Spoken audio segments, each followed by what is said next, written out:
Where do you believe both drivers are in their progress after one race in Indy NXT?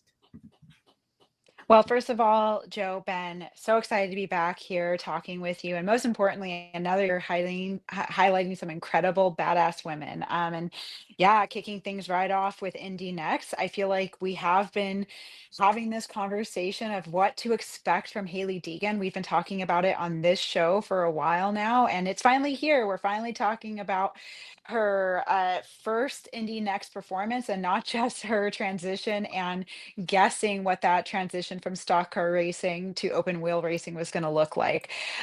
So I think overall, a solid performance for her. Obviously she's part of team HMD Motorsports, which has 9 drivers part of this series. So she's one of 9 and solidly a good job. She started in 21st up to 14th, as you said, Joe. She kept on pace relatively with the 4 drivers ahead of her. She avoided that major turn one, lap one crash. So I think she has some solid takeaways from this weekend, and overall respectable outing for her. Now, Sophia Flourish, I'm going to be very transparent about. I have high expectations for her.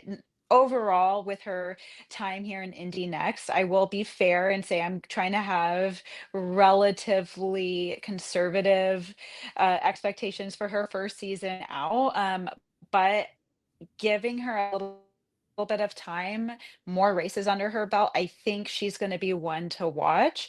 I'm personally hoping for some top 10 finishes from her this season. So we're kind of laying the groundwork for some podiums and some wins following her in this stage of her career. But overall, first race out, respectable drive from both of these drivers, and definitely want to see them in this series a little bit more before I give you a really hardcore perception of how they think they're doing this season. Yeah, it's kind of tough to judge after just one race. Obviously, I think we'll have a much better idea as the season goes on here. I have to say, I'm a little concerned with Hailie Deegan's lack of pace. I think being towards the back of the grid was to be expected for her coming into a brand new discipline, something completely different from what she's done the last several years over in NASCAR and stock car ranks.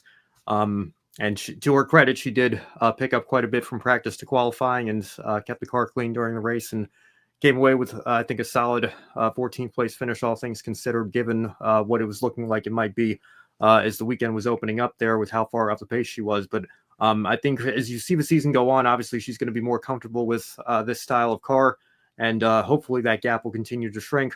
Sophia Floersch, like Emily mentioned, obviously comes from an open wheel racing background. So my expectations for her are kind of, I think, what they were for Jamie Chadwick the last couple of years. I don't know that she's going to win a race this season, but I think if you give her 2 years in this series, that would certainly be a possibility for 2026, depending on how well she progresses as the 2025 season goes on. So, like I said, I think it's reasonable to expect Flourish to be higher up the running order than Deegan, but obviously that's, I think, based on the experience that each of those drivers has heading into this series. It's something completely different from what Deegan's done, whereas while not completely the same, there is more overlap between the kind of racing that Sophia Flourish comes from as opposed to Deegan. Yeah, for Hailie Deegan, I mean, from the stock cars, off-roading, very, very different. Where Sophia, we know, I still remember from talking to Linus Lundqvist out when we were asking him about Jamie Chadwick coming and the difference between those Formula cars and Indy next. And he's like, it's almost a very different driving style. But once you can master that and you're then just focusing on the racetrack, a lot of potentials. And of course, that next racetrack, that'll be Barber Motorsports Park May 4th, the next round.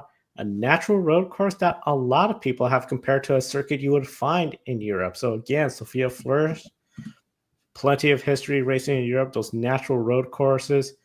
While Hailie Deegan, now it's going to be a natural road course, a lot of elevation changes, sweeping corners.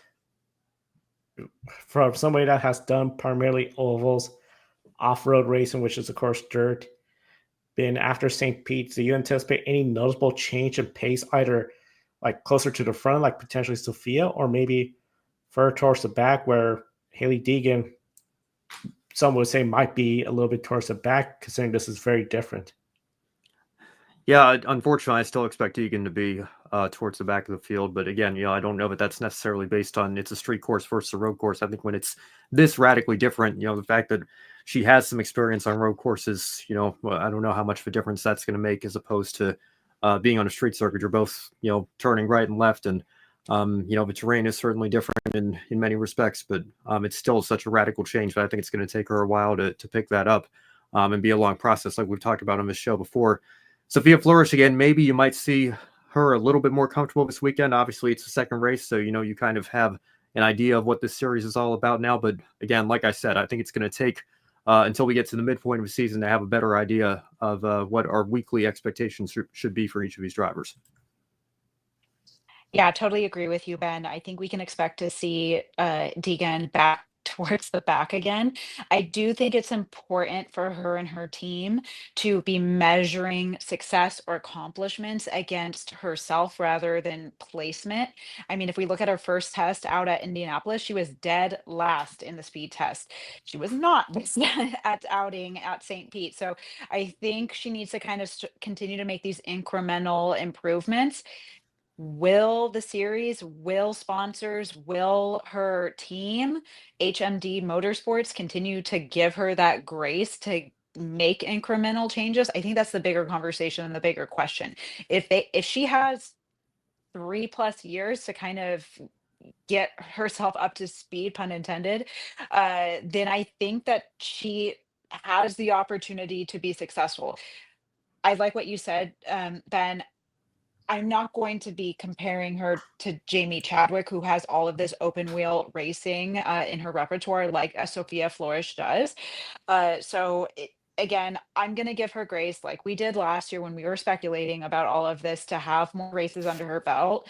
And with that being said, I do agree. In theory, Sophia should have a little bit more comfort going into Barber. So I'm going bold, top 10. I mean, she was so close there, anyways, after St. Pete finishing in 12th. So again, key is minimizing mistakes on both of them. Uh, Avoid any crashes like they did in St. Pete, and it certainly should be interesting. But I do think Sophia Floersch will have the easier outing heading into Barber.